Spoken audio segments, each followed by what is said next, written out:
रावण को हराने वाले सहस्त्रार्जुन को परशुराम जी ने ही हराया था, मारा था। लेकिन उन्होंने रावण को क्यों नहीं मारा? और आप जानते हैं इस बात को, परशुराम स्वयं भगवान के अंशावतार है। तो एक भगवान के रहते दूसरे भगवान की जरूरत क्यों पड़ी? इसलिए पड़ी क्योंकि परशुराम की मान्यता यह है कि समाज को सुधारने के लिए, समाज को चलाने के लिए शस्त्र की जरूरत है।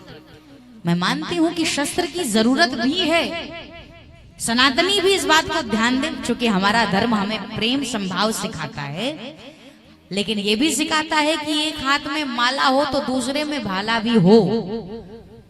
यदि विधर्मी हमारे सनातन धर्म पर आज पहुंचाए, यदि कोई हमारे राम जी को धिक्कारे तो एक हाथ में अगर माला है तो दूसरे में भाला, और अगर हमारे यहाँ शस्त्र की परंपरा न रही होती, भगवती के आप स्वरूप को देख लें, अगर एक भगवती का वरद हस्त है तो फिर एक हाथ में त्रिशूल भी है, एक में गदा भी है, एक में तलवार भी है, और मैया सिंह की सवारी भी कर रही है। यानी शस्त्र परंपरा, किसी भी देवी देवता को देखो उसके हाथ में एक शस्त्र जरूर विद्यमान।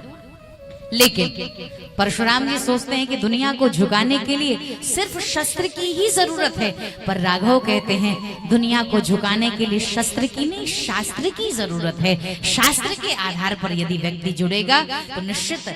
और दूसरी बात, परशुराम जी की लड़ाई जातिगत लड़ाई थी।